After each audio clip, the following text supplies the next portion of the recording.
사실 부활신앙 그게 전부라고 할 수 있을 정도입니다. 왜냐하면 우리 기독교의 독특성, 그 아이덴티티, 그리고 정체성이 바로 예수님의 이 부활 거기에 있기 때문입니다. 죽음은 우리가 살아가면서 직접적으로 또는 간접적으로 계속해서 겪어 나가야 하는 인간의 아픔입니다. 누구나가 예외 없이 죽음의 길을 가야 하기 때문입니다. 그러나 오늘 예수님의 부활은 죽음을 넘어서는 그런 희망을 우리들에게 줍니다. 하지만 단지 부활신앙은 죽음 앞에서만 희망을 주는 그런 것이 아닙니다. 오늘 설교 제목처럼 부활신앙은 오늘 나의 삶에도 큰 도움을 주며 희망을 주는 것입니다. 예수님께서 나는 부활이요 생명이다 라고 선포하신 것은 죽은 자도 죽어도 내가 살리겠다라는 예수님의 약속의 말씀입니다. 그러나 그것만이 아닙니다. 이 약속은 또한 살아있는 사람들에게도, 오늘을 살아가는 사람들에게도 의미가 있고 희망을 준다는 그런 뜻입니다. 그런데 부활은 우리의 힘으로 가능한 게 아닙니다. 그렇지요? 우리가 함부로 부활할 수 있습니까? 우리가 능력이 있습니까? 살리시는 주님의 능력이 필요합니다. 하나님의 능력을 통해서만 부활의 삶이 가능합니다. 그런 의미에서 부활신앙이란 이렇게 다시 정의해 볼 수 있을 것 같습니다. 부활신앙은 하나님의 능력으로 새 생명을 얻는 것이다. 하나님의 능력으로 새로운 존재로 태어나는 것이다. 그것이 부활신앙입니다. 내 힘이 아니라 하나님의 능력으로 새로운 생명을 얻는 것이 부활입니다. 옛 모습 그대로가 아니라 하나님께서 주시는 새로운 존재로 태어나는 것이 부활입니다. 죽을 때만이 아니라 지금도, 오늘도. 오늘 주신 말씀을 통해서 오늘의 부활신앙이 무엇인지 보다 분명히 확인해 보기를 원합니다. 첫 번째로 생각해 볼 것은 실망하고 좌절한 삶의 자리에 부활하신 주님께서 직접 찾아오신다는 것입니다. 부활신앙을 가지는 것은 하나님의 능력으로 가능한 일입니다. 그렇다면 우리는 나는 뭘 해야 하나? 그런 질문이 생길 것입니다.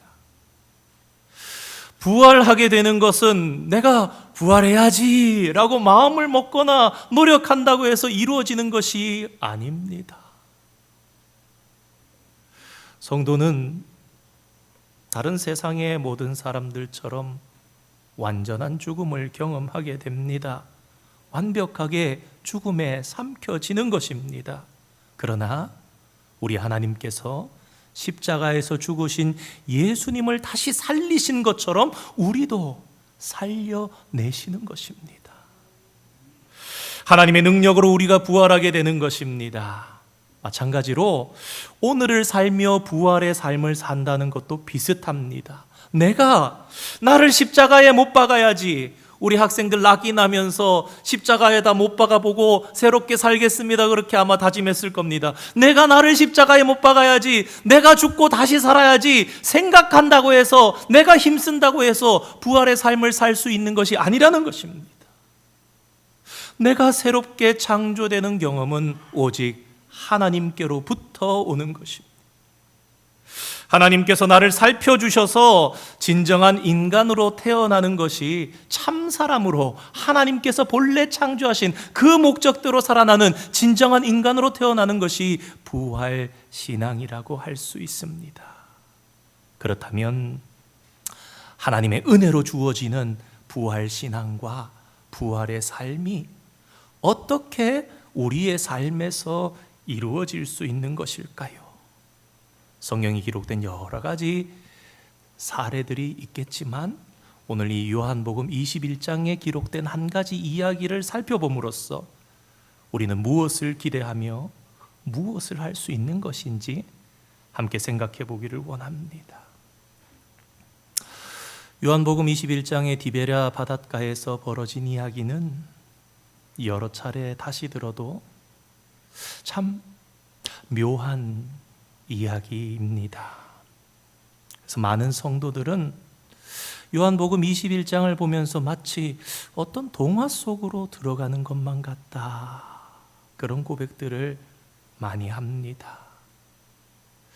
요한복음 21장은 부활하신 예수님께서 베드로를 다시 만나시고 그에게 사명을 허락하신 사건이 적혀 있습니다.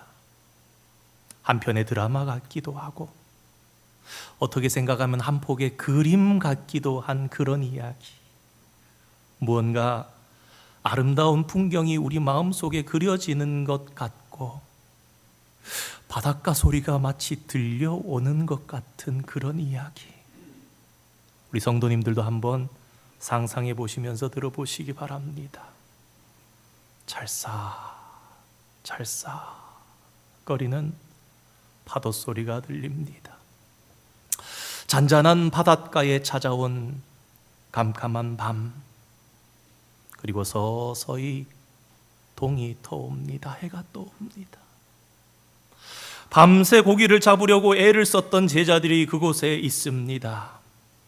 그들이 바다 위에 배에 앉아 있는 모습을 한번 상상해 보시기 바랍니다. 제자들은 실망에 사로잡힌 자들이었습니다. 예수님을 따르려고 노력했지만 결국 실패했고 도망치듯이 주님을 떠난 사람들이었습니다. 예루살렘으로부터 갈릴리까지 도망와서 그 사람들이 지금 아무런 의미도 없이 앞으로 어떻게 살아야 할지도 모른 채 배를 타고 둥둥 바닷가에 떠 있습니다. 그렇게 물고기라도 잡으려 했지만 한 마리도 잡지를 못했습니다. 여러분이 요한복음 21장에 제자들이 나는 고기 잡으러 가겠다, 나도 갈래 하면서 7명의 제자나 가서 고기를 잡았는데 밤새도록 한 마리도 못 잡았다는 것이 어떤 것을 의미하는 것인지 아시겠습니까? 단순하게 그저 고기가 한 마리도 잡히지 않았다라는 것을 뜻하는 것이겠습니까? 과연 이 제자들이 고기를 잡아 빨리 돈 벌어야 되겠다, 지난 3년 동안이나 못 잡은 고기를 잡아서 이제 세상으로 돌아가야지, 그런 생각을 하면서 바다로 나아갔겠습니까? 아니면 이제 다시 실력을 발휘해보자, 옛날 실력이 살아있는지 내가 아직 쓸만한지 한번 확인해보자, 그러면서 그물을 던졌겠습니까? 적어도 그들은 그런 마음으로 그물을 던지지는 않았을 것 같습니다. 그렇다면 어떤 마음이었을까요? 오늘 본문 3절 말씀입니다.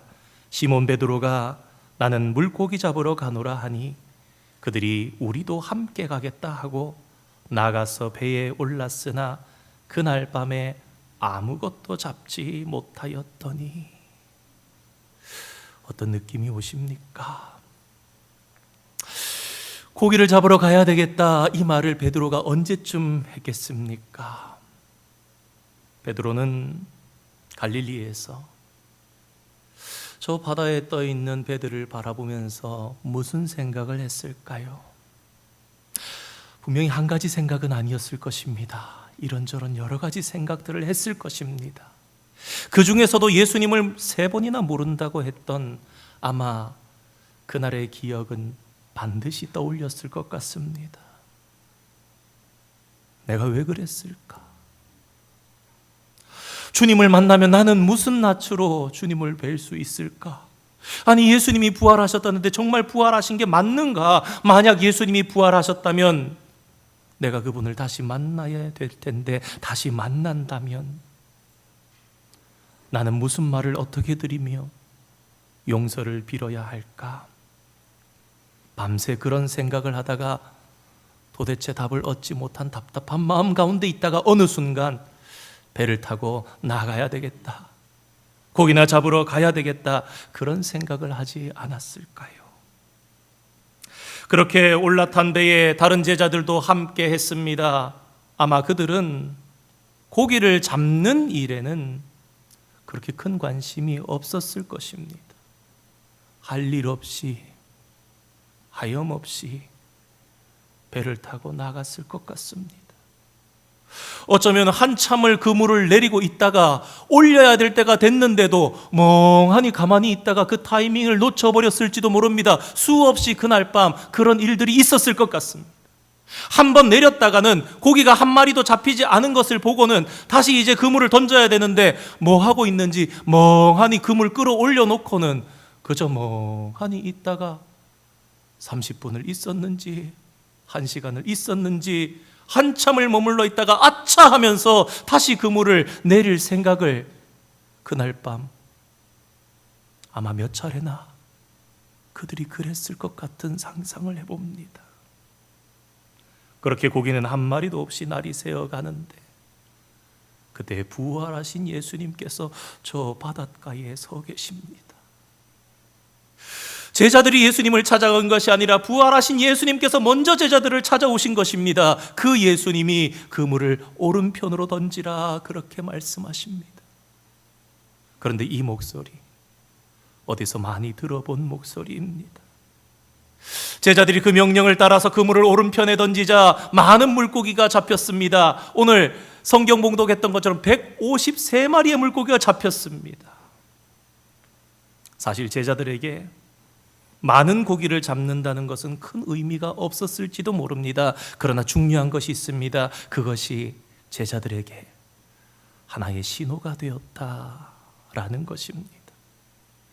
다음으로 생각해 볼 것은 부활신앙이란 처음 주님을 만났던 그때로 내 삶을 되돌리는 것입니다.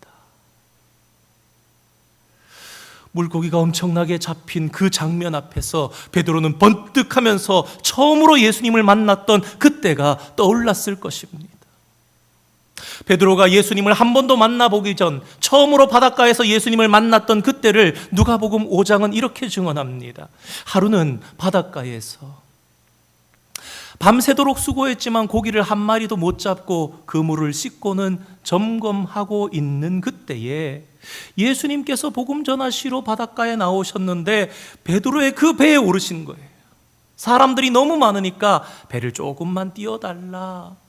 밤새도록 수고했지만 한 마리도 고기를 못 잡은 그 베드로의 배에, 그물을 손질하고 있는 그 베드로의 배에 올라서는 몰려든 사람들에게서 조금 뒤로 물러서 그래야 다 볼 수 있으니까 그 몰려든 많은 사람들을 향해서 하나님의 나라를, 천국 복음을 전파하십니다.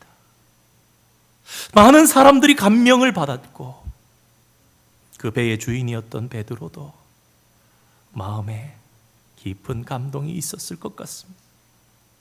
말씀을 마치신 후에 예수님께서 말씀하십니다. 깊은 데로 가라.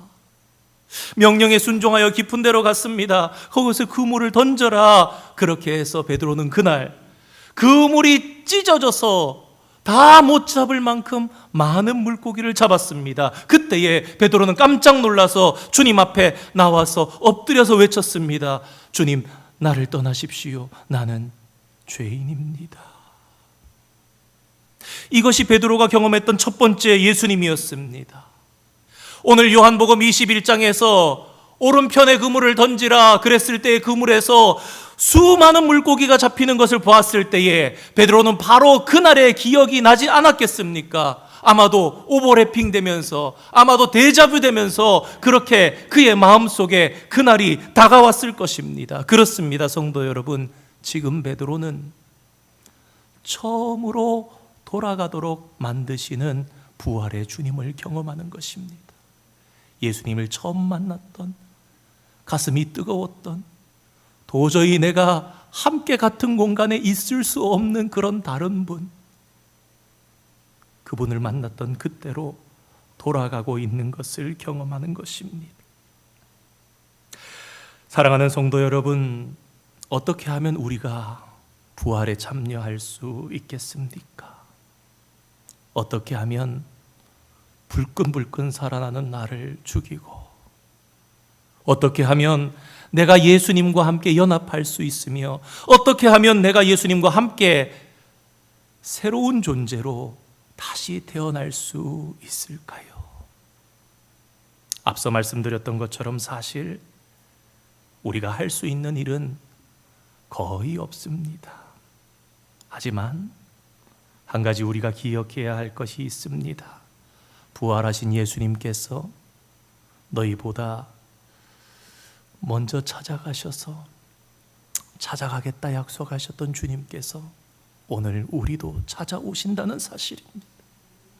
예수님 부활하셨습니다 라는 선포는 단순한 외침만이 아닙니다. 이 선포는 부활하신 예수님께서 베드로를 찾아가셨습니다 라는 환호인 동시에 그 부활하신 예수님께서 오늘 나를 또한 지금 찾아오신다라는 그러한 환호인 것입니다. 부활신앙은 부활하신 주님께서 나를 찾아오신다라는 믿음의 선언이라 할 수 있습니다. 부활하신 그분이 살아서 그저 하늘에 올라가셨다라는 그 뜻이 아닙니다. 그것을 기념하는 것이 아닙니다. 부활하신 예수님께서 나를 불쌍히 여기셔서 나의 죄에도 불구하고 나의 부족함과 연약함에도 불구하고 매일 살아도 똑같은 죄, 똑같은 자리, 똑같이 머물러 있고 나아질 것 같지 않은 나에게 오늘 주님이 베드로를 찾아가셨던 것처럼 나에게도 오늘 찾아오신다는 것을 우리 믿음으로 받아들이는 것, 그것이 바로 부활신앙입니다.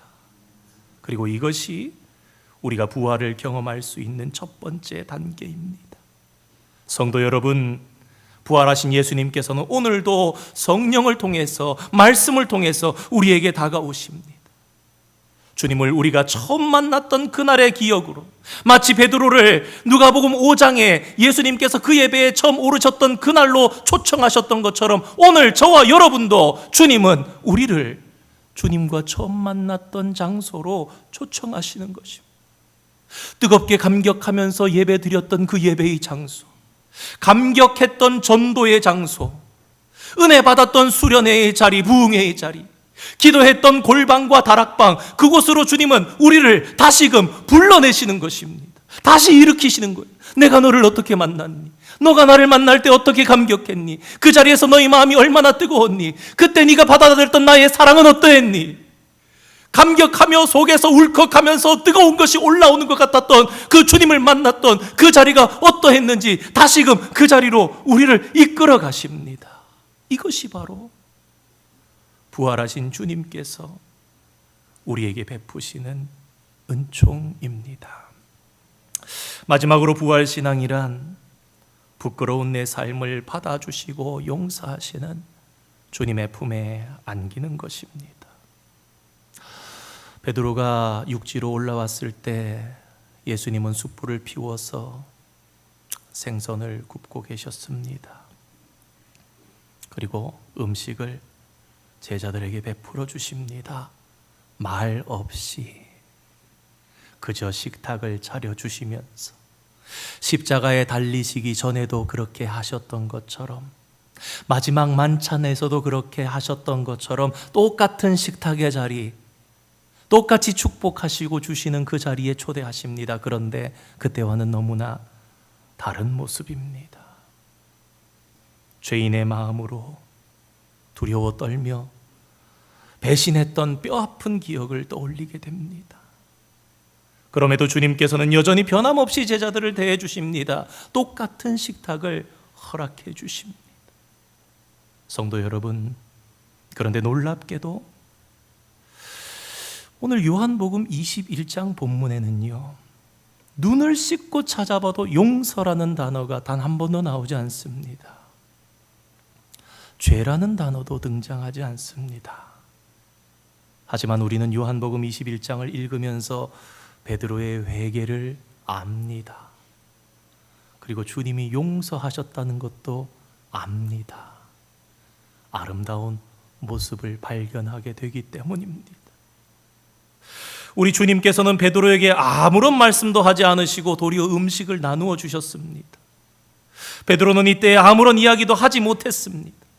처음 누가복음 5장에서 주님을 만났을 때는 주여 나를 떠나소서 저는 죄인입니다라고 외쳤지만 정작 부활하신 예수님을 다시 만났을 때 그는 그런 말조차 할 수가 없었습니다. 왜냐하면 너무나 죄송해서 할 말이 없었기 때문입니다.